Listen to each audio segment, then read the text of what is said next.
Hi friends, నమస్తే.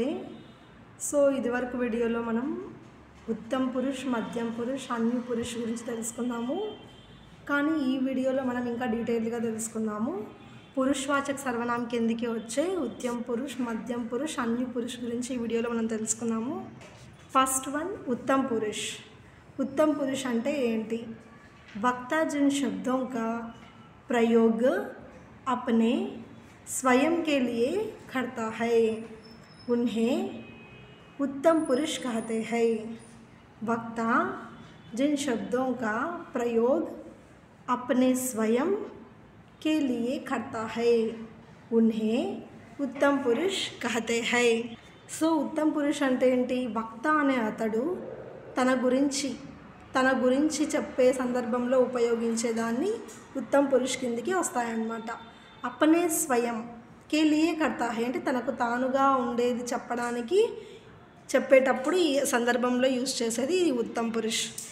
Examples వచ్చేసి జైసే my, హమ్, ముజే, మైనే, హమే, మేరా, ముజ్కో, हम सब, हम लोग आदि ఇవన్నీ కూడా మనకి ఉత్తమ పురుష్ కిందకి ఎగ్జాంపుల్స్ అన్నమాట.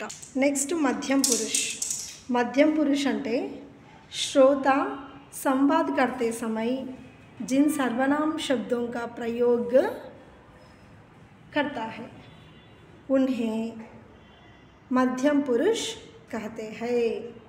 श्रोता संवाद करते समय जिन सर्वनाम शब्दों का प्रयोग करता है उन्हें मध्यम पुरुष कहते हैं.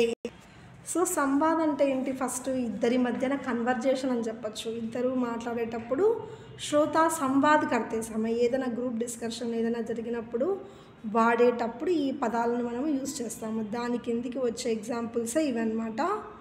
తూ, తుమ్,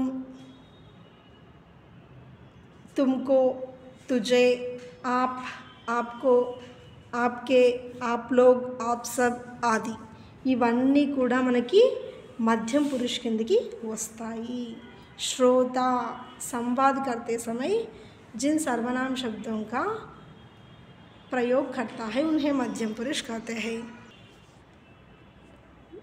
एग्जाम्पल्स तू, तुम, तुमको, तुझे, आप, आपको, आपके, आप लोग, आप सब आतो. మరి ఇక్కడ శ్రోత అంటే వినేవాడు, సుననే వాళ్ళ. సో ఆ సందర్భంలో మనము ఈ వర్డ్స్ అనేది యూజ్ చేస్తాము. నెక్స్ట్ థర్డ్ వన్ అయినా అన్య పురుష్. अन्य पुरुष అంటే డెఫినేషన్ అనేది ఇప్పుడు మనం చూద్దాము.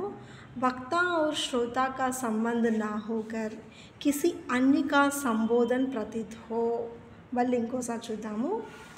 वक्ता और श्रोता का संबंध ना होकर किसी अन्य का संबोधन प्रतीत हो वह शब्द अन्य पुरुष कहलाता है. तो ఇక్కడ अन्य పురుషులో వక్త శ్రోత ఇద్దరి సంబంధం ఉండకుండా కిసి అన్య మూడవ వ్యక్తి అంటే పక్క వాళ్ళు అనమాట. వక్త శ్రోత ఇద్దరు కాకుండా వచ్చే సందర్భంలో వాడేవన్నమాట. ఇవన్నీ కూడా ఆ ఎగ్జాంపుల్స్ అన్నీ కూడా మనకి అన్య పురుష్ కిందకి వస్తాయి.